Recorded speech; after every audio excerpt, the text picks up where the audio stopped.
Welcome to Tips from Trestle. This podcast is dedicated to discussing the senior living industry with a unique focus on food, hospitality, and leadership.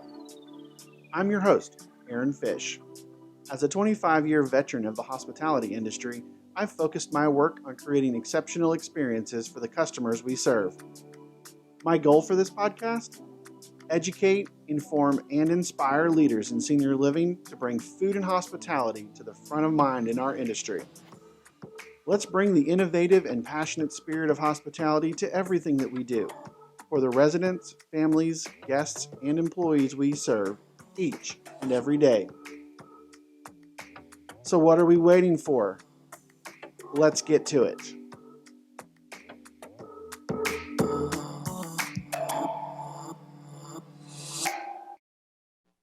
Today on Tips from Trestle, I'm joined by Moria Soden. She is the owner and principal designer of 1720 Design Group based out of the greater Dallas-Fort Worth area. She is a Michigan State alumnus with a bachelor's degree in interior design. In 2015, she attained the top-level status of national certification that all interior designers strive to achieve, the NCIDQ. With this certification, she has the expertise to perform her duties nationwide that protect public health, safety, and welfare. Moria is also a professional practitioner for the American Society of Interior Designers and is a registered interior designer with the great state of Texas. Moria, thanks for joining me today on Tips from Trestle. Thank you, Aaron. I'm really excited to be here. Yeah, I haven't talked interior design yet on the podcast. And so when we connected in Nashville at the VIP Ignite Experience event and got to talking, I was like, we need to talk about this, right? Like it's so important to what we do as far as creating that overall experience in all of our dining spaces. And I was like, this is the person to talk to about it. So I'm glad you're here. So first, let's dive in. Well, how did you get into senior living design? So I actually stumbled across it when I moved to Wisconsin. I had never done senior living design before. I had done residential interior design. I was looking for a new job and just got onto like Glassdoor, and Brookdale Senior Living came up, and I thought I'd give it a shot. And then ever since then, that literally was a game changer for my entire life, seriously. And it seriously developed everything about my life going forward. I wanted a way to potentially change people's lives for the better, and designing for these residents really was just a game changer. There's just something exciting about being a part of people's lives, especially when it comes to their homes. And some of these homes are the last homes that these residents will ever live in. So it's a very personal experience. Yeah. And so tell us a little bit about, obviously you worked for operators, but you have 1720 Design Group now. Kind of tell us what you're doing with that and how that kind of blends into what your experience has been. Yeah, so 1720 Design Group, we specialize in senior living, but we also do residential design as well. With the national certification that I have with NCIDQ, it allows me to operate all over the United States. So I have multiple contractors and other senior living companies that I'm working with throughout all of the US. So our specialty is senior living, but we also do residential, and just anything that's that personal is what we want to be a part of. Yeah, well, and it's interesting that you talk about it being personal, right? Because I look at food, and we all, I think, would say this: food is a very personal experience. I tell people when I'm doing trainings and speaking engagements, there may be 80 residents, but you have 95 opinions on the food. So it's a very personal thing. And so I want to talk a little bit about how does design really impact that dining experience from your vantage point? Yeah. So, like you said, you've never had an interior designer on your podcast before. So that goes to show you it's something that's not often thought about, but it's completely necessary when you're doing any sort of renovation or anything to do with multiple personalities and how they're living. So it's important. We should also have degrees in psychiatry and psychology and marriage counseling. There's a lot of other hats that we should wear because we do. So so when it comes to design, there's really 7 elements that a designer focuses on and is part of, great design. And that's color, shape, form, texture, line, space, and value. And these, like I said, these are all things that interior designers learn in their schooling, and it's all in some form or function, some part of our design in every element.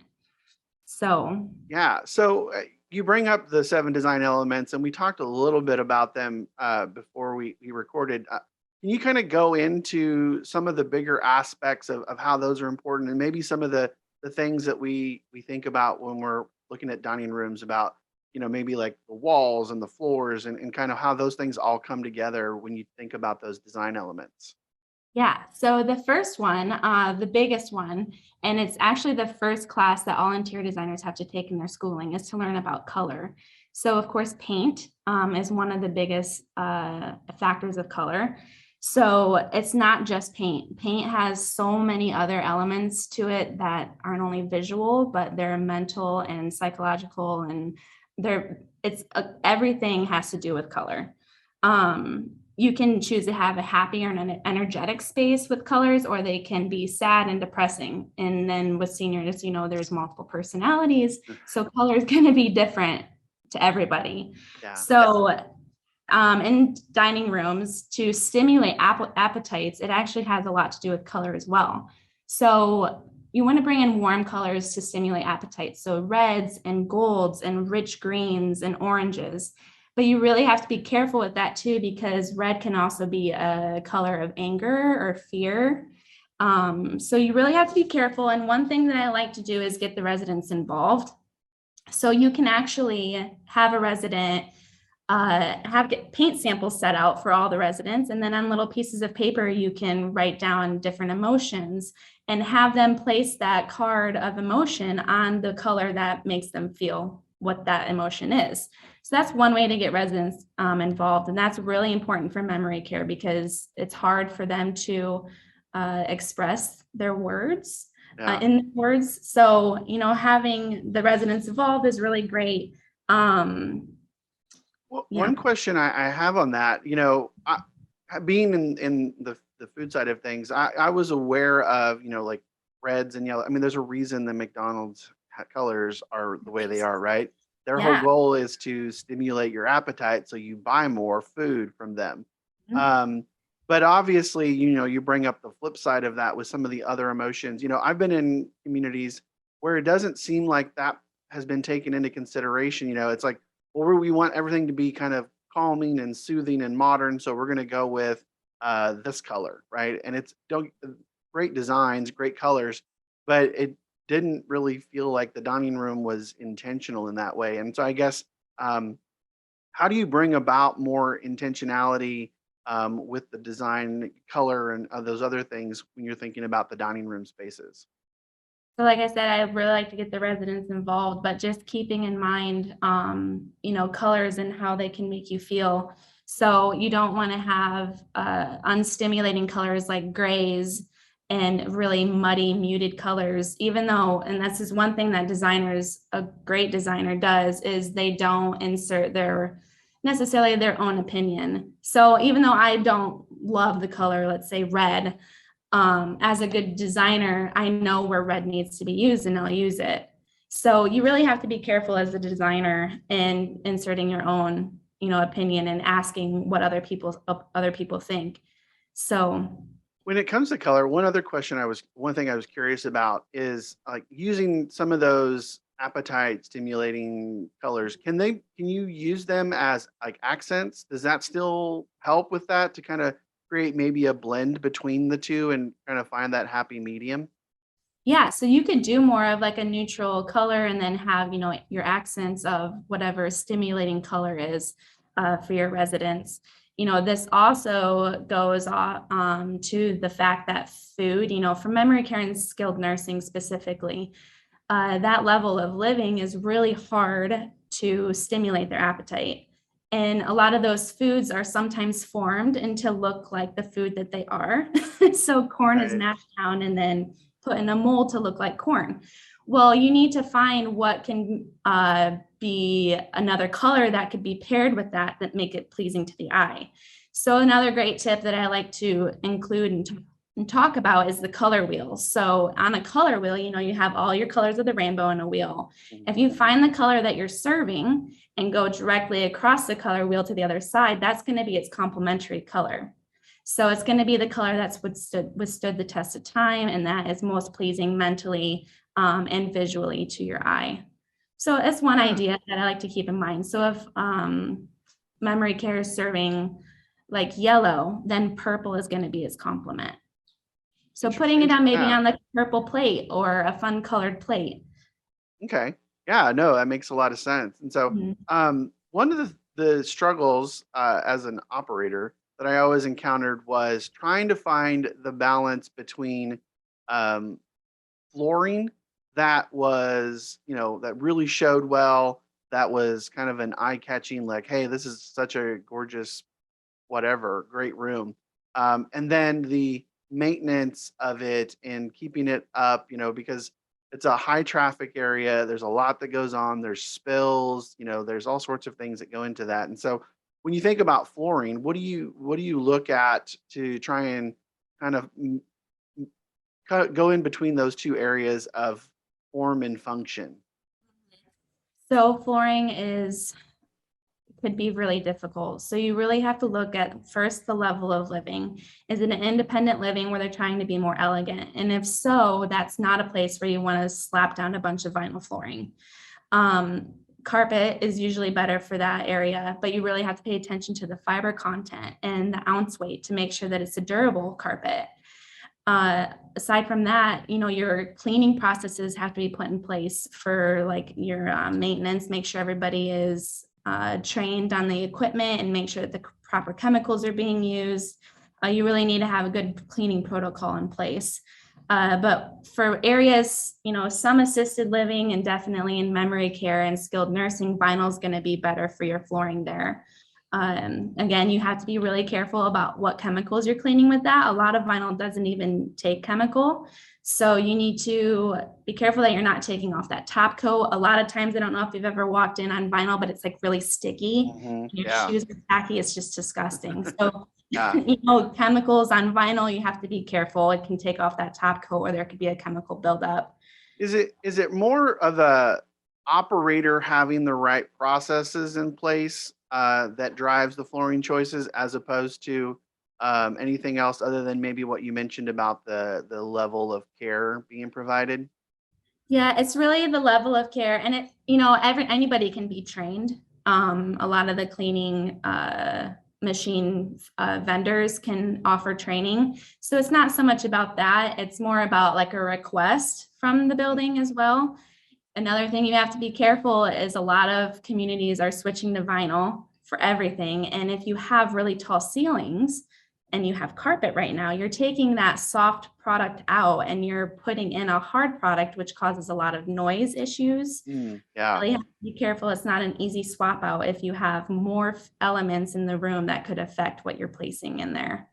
Definitely. Yeah. And for me, I think it always came down to, making sure that the team understood, we have carpet in the dining room. It's a high traffic, high volume area. So we have to have a process in place to make sure we're on top of it every day, every meal. Otherwise, you as an interior designer can work your magic and find the best possible product. It's not going to matter if it's not maintained properly. So right. And that's kind of the benefit of having an interior designer is, they're not just looking at the one item you're putting in. They're looking at how that item is being affected or affecting everything else around it. So, you have to think about what other floors are butting up to that room. So if you have transition strips, you have to be careful about those transition strips too. You don't want rubber, shuffling feet and walkers can catch on those things. So you really have to think about all the elements in design, like the 7 elements that I talked about when you're selecting every item. Definitely. I want to get into furniture, but I wanted to make sure there weren't any other pieces of the design, the 7 design elements when it came to like the space that you wanted to make sure we covered or talked about. So as far as the form, the biggest trend right now is bringing the outside inside. A lot of these residents or some of these residents aren't able to make it outside. They can only see. What's outside, so bringing that in organic, shapes and woods and elements that you find outside, bringing those in and incorporating it, it offers a calming aspect to the residents, and that makes them feel kind of one, like they're one with the outside. Okay. Yeah, well, that's great. And that is a pretty good segue to talk about furniture, right? Especially if you're bringing in all these different color elements and you're trying to bring in those like outdoor, that kind of that bright and light feeling. Um, there obviously, when you think about furniture in a dining room, there's some big areas that are pretty easy to look at, right? So we think about tables, you think about chairs, and then you think about maybe pieces that can be used as like serving pieces or whatever. So, kind of walk us through. Let's start with tables and chairs. Talk to us a little bit about what you look at and how you approach that versus maybe a lobby or a sitting room or a library room, perhaps. So like I was saying, with bringing in those organic shapes and those textures, in dining, not all the tables need to be square. You can have round tables and rectangle tables. There's a lot of straight edges in a room, hopefully, if your walls are straight and your ceilings and your windows. So having the tables be all straight edges and pointy and sharp isn't always great. It might look nice visually, but remember the mental aspect as well. So bringing in the circles, the round tables, you can have different size tables. You can talk about 2 tops and 4 tops and 6 and 8 tops. In memory care, a big trend is going towards community dining. So having one long dining table that you can all come to, all the residents can come to and talk and eat in a community, that's becoming a large trend right now. So again, keeping in mind the mental and psychological aspect of design. And then as far as the table material goes, a lot of the tables are laminate. So bringing in like that wood element with the visual of wood on the laminate tabletop, that's really important. I know linens are used a lot, and linens are great. Maybe keep linens more towards, the dining time, the dinner time, where it has to be more elegant, more mood setting, but maybe take the linens off and expose that wood during your breakfast time or your lunch time. Yeah, when it comes to tables, I like what you said about the linens because I'm a big proponent of trying to stay away from linens if at all possible. It's an added expense, and obviously everybody's thinking about how can we do cost savings, and so if you're thoughtful, especially if you have someone like yourself working on a project, you can go, hey, I don't want to use linens unless I'm absolutely have to, or it's a special event. Like, let's talk about what the tabletops look like and let's make that a visual and a focal point because there's a lot of things you can do around that. The other piece that I'm so appreciative of you saying is the multiple size tables and different shapes because, I know there were so many times I'd be working on a project and I'd get the design and the layout from the architect is just a bunch of 4 top square tables. And I'm like, maybe that's how you pack the most people in the room, but it's not how you create the socialization. It's not how you create the Right. variety. And there's going to be diners that want to sit with their daughter and that's it. Or maybe it's a couple and they don't want to interact. They want to be in and out. And so having those different sizes of tables can definitely have an impact. And so Yeah. um, talk a little bit about chairs. Like I know from my experience, there's residents are looking for certain things when it comes to chairs. I was at a conference just last month, and there were some residents there, and they cornered me because they saw Trestle Hospitality Concepts in the expo, and they said, "Tell me what you think about chairs. What do you think we should be doing?" They were, I guess, we're working on a redesign project, and so obviously chairs are a big thing for residents. So what do you look at, and what are the things that you do when it comes to the seating in a dining room?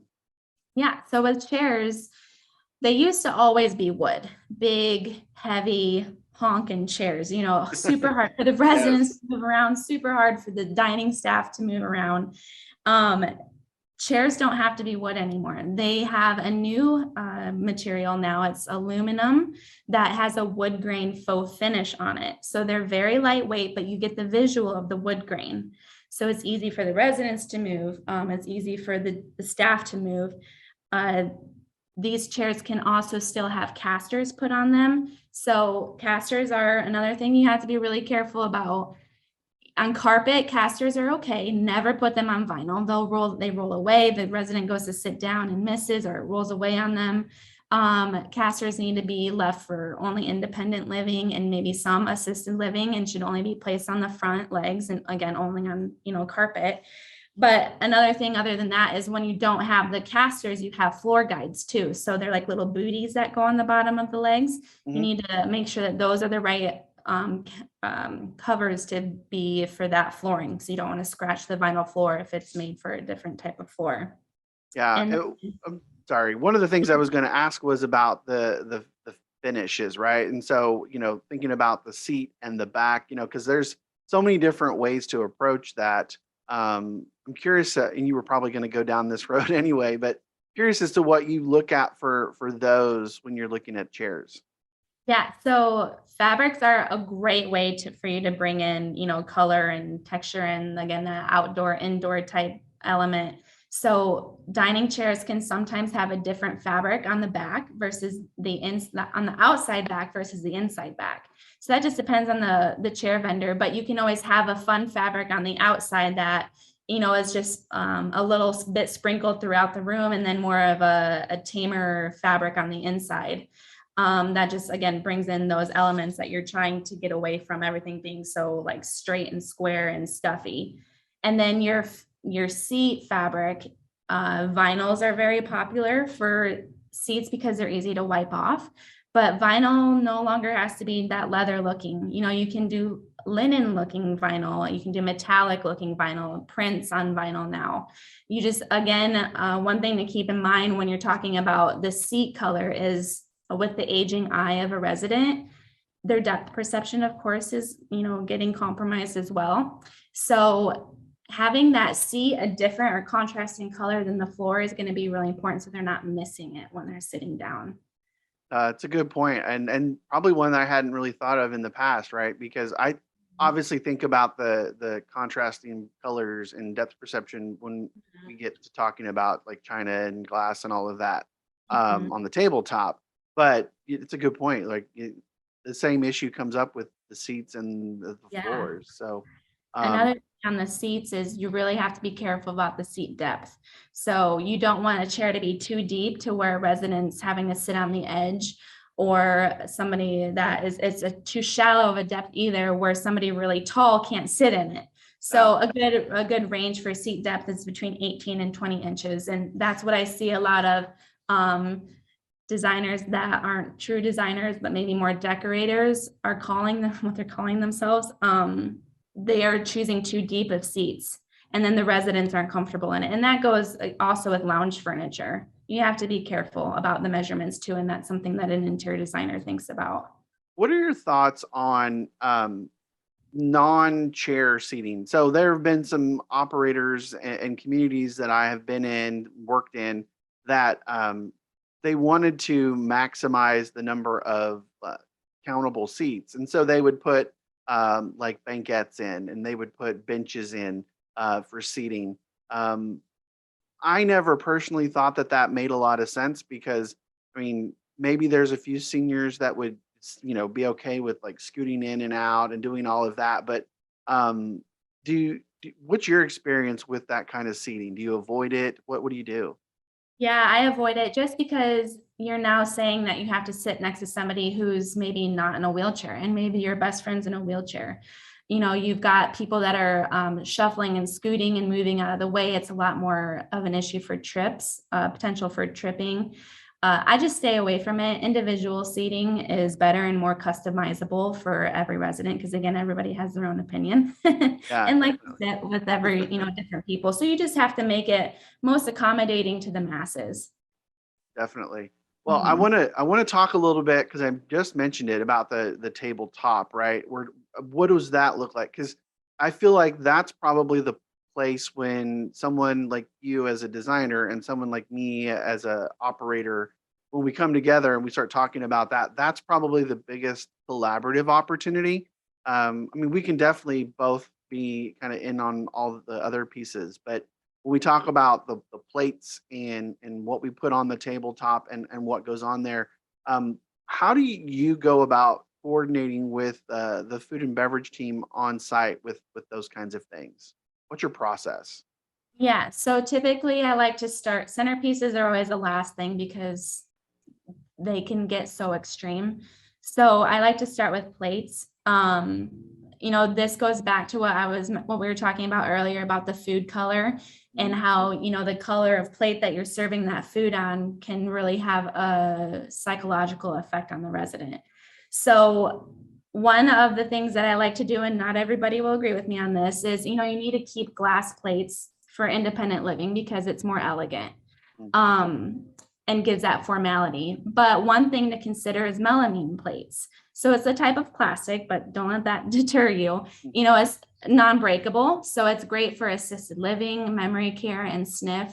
If they drop, they're not breaking. You don't have to replace them as often. But melamine is a great way to get a fun color and a fun print on the plate. And then as you're layering your plates on your table, maybe your main plate is fun and colorful, and then your secondary plate or your salad plate is more of a solid. And then you can have fun with like the napkins and the napkin rings. So your napkins are another fun way to bring in some color, some texture. If you don't have the budget for napkin rings, I always like to go to YouTube, and you can always find different ways to fold napkins to make it a fun design, simple, but a fun design. Yeah, I find that, on the operator side, I look at plates a little bit differently in that I understand the need for color and wanting to bring all of that in.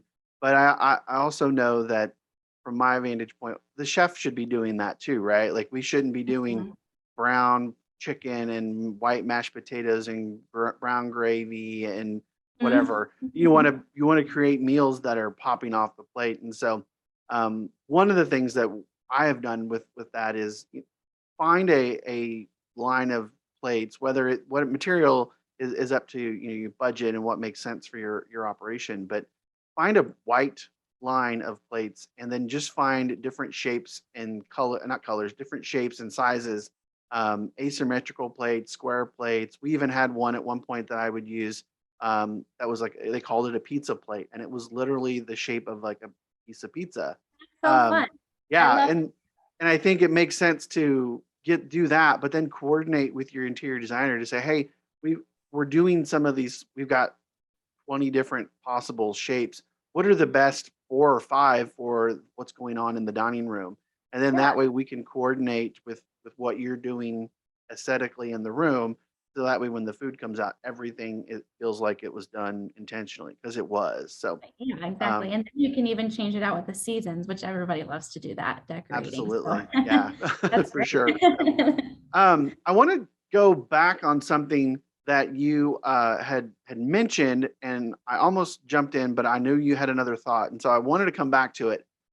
You had talked about we were talking about flooring. You had mentioned like making a change from a soft material to a hard material and the impact that has on the sound. And so I wanted to kind of, as we kind of come towards the end of our time here, I want to talk about light and sound in a dining room, because I think it's such an important piece that I know new builds are probably more aware of it, but you think about what can we do in communities from that vantage point, because that's a very important part of the experience. You eat with your eyes, what you hear impacts your experience. And so I'd love to hear some thoughts you have on light and sound in dining rooms and what impact that can have on the experience. So lighting, well, that is one great way to really change a mental or the mood of the space.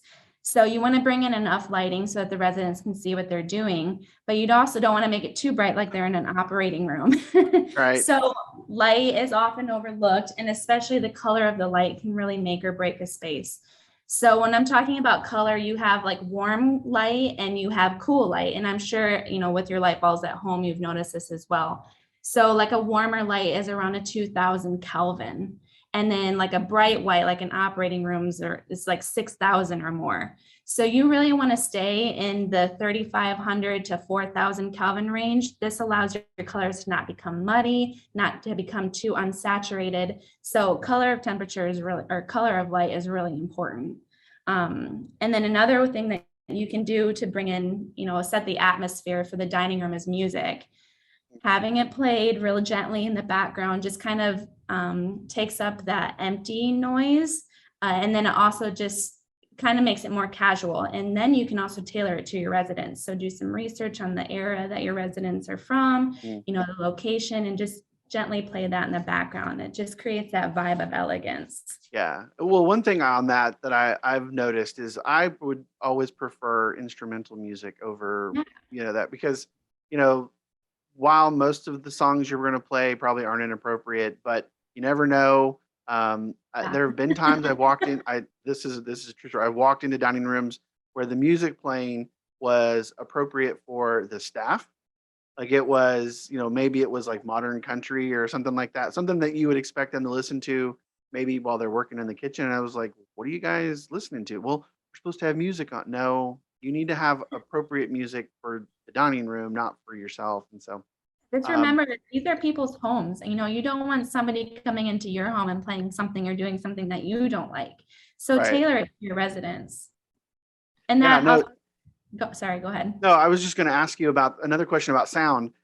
You had talked about taking the hard and the soft flooring, right?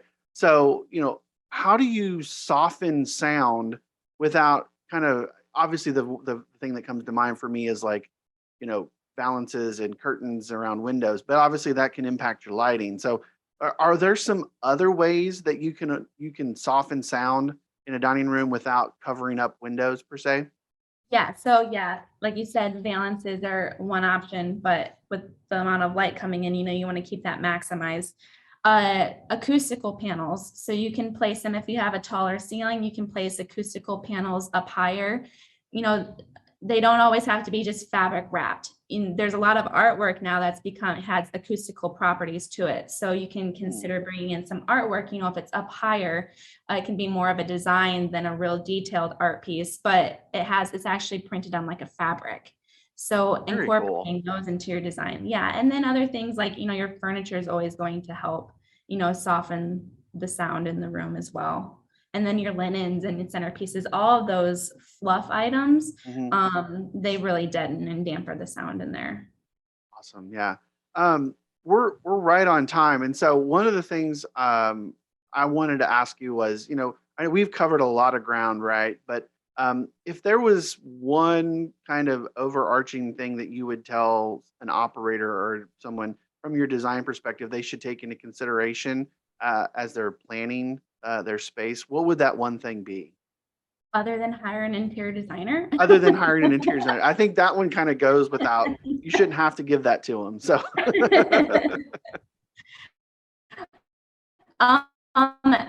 making it homey. Again, these are people's homes. So keeping your opinion out of it and bringing the residents' opinion in is going to be what's going to make a space that is just wowing, because we're trying to please our residents, right? We're not necessarily trying to please ourselves. So making it like home for the residents is the number one key. So making it warm, thinking about the color, thinking about the comfort, thinking about the visual. So all these things that we talked about today do that. And then making sure that it's just a well-designed space for the resident. Awesome. No, that's great advice. So Moria, tell us how people can contact you, can learn more about 1720 design. Just kind of give us your how do we reach you information? Yeah, so you can check me out on the website, 1720designgroup.com. And then you can also check me out on Facebook at 1720 Design. All of my information's on there. I'm afraid to do Pinterest right now because I design for my clients. I don't necessarily put my designs into your home or into the senior living community. So I'm afraid to do that right now, but in the future we'll have Pinterest. Awesome. Well, hey, Moria, I appreciate you being with us today. There's a lot of great tips here. And like I said at the top of the show, I think thinking about how the design and all the other pieces that go into that is so important. in creating that overall experience. So thanks for joining us today on Tips from Trestle. Thank you, Erin. So there you have it, another one in the books. Thanks again, everybody, for listening. You can follow or direct message me on LinkedIn, where I'm always commenting and posting about food, hospitality, and leadership for the senior living industry. Or give me a follow on Twitter at AHFish or Instagram at AaronHFish. And check out my company, Trestle Hospitality Concepts, at www.trestlehospitalityconcepts.com. I'm your host, Aaron Fish, and this has been another episode of Tips from Trestle.